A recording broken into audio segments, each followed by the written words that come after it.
बिस्मिल्लाहिर्रहमानिर्रहीम। दरूद नबी अकरम सल्लल्लाहु अलैहि वसल्लम की ज़ात बबरकत पर। अबू वहीद स्टोरीज़ ऑफिशियल में आप सबको खुश आमदीद। हजूर अकरम सल्लल्लाहु अलैहि वसल्लम एक दोपहर मस्जिद नबी सल्लल्लाहु अलैहि वसल्लम में तशरीफ़ फरमा थे और असहाब रज़ी अल्लाह ताला अन्हु से गुफ्तगू फरमा रहे थे। मस्जिद नबवी सल्लल्लाहु अलैहि वसल्लम में एक शख्स दाखिल हुआ और बाआवाज़ बुलंद कहा, मैं गवाही देता हूँ अल्लाह एक है और मोहम्मद सल्लल्लाहु अलैहि वसल्लम अल्लाह के सच्चे रसूल हैं। हजूर सल्लल्लाहु अलैहि वसल्लम ने निगाह मुबारक उठाई और उस शख्स की तरफ देखकर चेहरा मुबारक फेर लिया और फरमाया, तेरा इस्लाम लाना मंजूर है मगर दोबारा कभी मेरे सामने मत आना।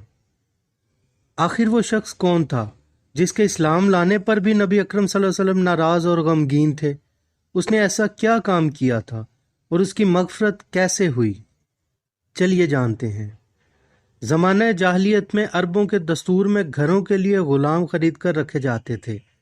ग़ुलाम और मवाली अरब मुआशरे का हकीर तरीन तबका समझा जाता था।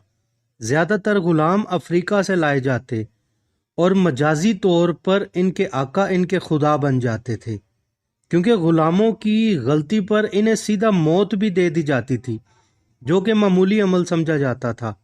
अफ्रीका में एक खित्ता हबशा के नाम से था, जहाँ से सबसे ज़्यादा ग़ुलाम लाए जाते थे।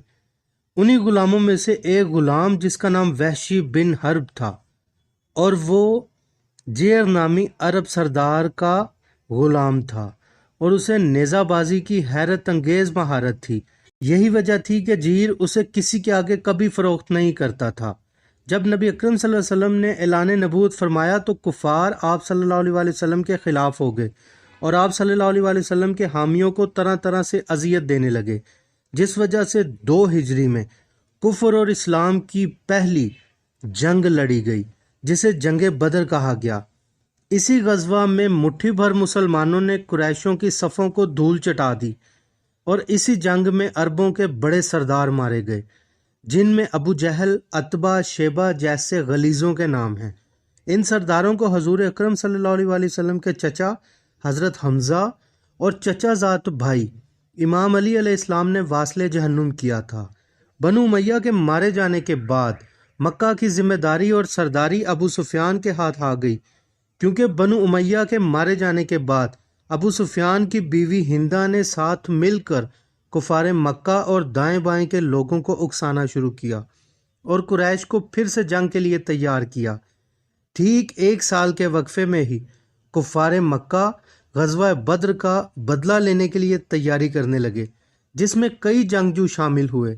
जब ये काफ़िला जंग के लिए ग़ज़वा उहद की तरफ बढ़ा तो वहशी को बुलाया गया और उसे कहा गया, क्या तू ग़ुलामी से हमेशा के लिए छुटकारा चाहता है? वहशी ने कहा, ऐसी क्या चीज़ है जिससे आज़ादी मिले? उसे कहा गया, अगर तू मोहम्मद सल्लल्लाहु अलैहि वसल्लम के चचा हज़रत हमज़ा रज़ी अल्लाह ताला अन्हु को कत्ल कर देगा तो तुझे सोने में तोल कर आज़ाद कर दिया जाएगा। वहशी ने खुश होकर कहा, मेरा निशाना सब गवाह हैं, कभी खता नहीं हुआ। लिहाजा वहशी अपना नेज़ा पकड़कर ग़ज़वा उहद के लिए निकल पड़ा और एक बड़ी फौज ने उहद में पड़ाव डाला। अबू सुफियान ने इस ग़ज़वा में वो औरतें भी इकट्ठी की जिनके बाप भाई ग़ज़वा बद्र में मारे गए थे, ताकि वो ग़ज़वा उहद वालों का खून गरमाती रहें। इसी ग़ज़वा में हिंदा भी शरीक हुई। मैदान लग चुका था, कुफ़ार और मुसलमानों की फ़ौजें आमने सामने थीं। जंग शुरू हुई।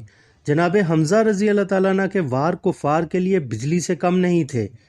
जनाब हमज़ा रज़ी अल्लाह ताला अन्हु वार करते हुए आगे बढ़ रहे थे, कोई उनके सामने ठहर नहीं पा रहा था। वहशी एक चट्टान के पीछे घात लगाए बैठा था। उसने जल्दी से छुप कर वार किया और नेज़ा हज़रत हमज़ा रज़ी अल्लाह ताला अन्हु के पेट से ज़रा नीचे लगा और आर पार हो गया और आप गिर पड़े और शहीद हो गए।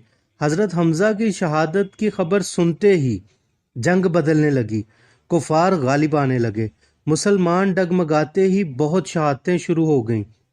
जब जंग ख़त्म हुई, हिंदा जनाब हमज़ा रज़ी अल्लाह ताला अन्हु के जिस्म मुबारक के पास गई और सीना मुबारक खंजर से चाक करवाया और चबाने लगी। साहबा रज़ी अल्लाह ताला अन्हु ने जनाब रसूलुल्लाह सल्लल्लाहु अलैहि वसल्लम को खबर दी तो हजूर अकरम सल्लल्लाहु अलैहि वसल्लम जनाब हमज़ा रज़ी अल्लाह ताला अन्हु की लाश मुबारक पर तशरीफ़ लाए और बहुत रोए। یہاں تک کہ صحابہ بھی رو پڑے۔ جب کفار واپس لوٹے تو وعدے کے مطابق وحشی کو آزاد کر دیا گیا۔ وقت گزرتا گیا اور لوگ جوک در جوک اسلام میں داخل ہونے لگے تو وحشی کو اپنی جان ستانے لگی۔ وہ خوف میں رہنے لگا۔ جب مکہ فتح ہوا تو وحشی وہاں سے بھاگ کر طائف چلا گیا۔ اب وہ ہر وقت ڈرا اور سہما رہتا۔ اس کا یہ حال دیکھ کر ایک عرب نے اس سے کہا، اللہ کی قسم، محمد صلی اللہ علیہ وسلم کسی ایسے شخص کو نہیں مارنے کا حکم دیتے جو اسلام میں داخل ہو جائے۔ وحشی یہ بات سن کر مدینہ کے سفر پہ نکل پڑا۔ مدینہ پہنچ کر لوگوں سے چھپتا ہوا مسجد نبوی صلی اللہ علیہ وسلم پہنچا۔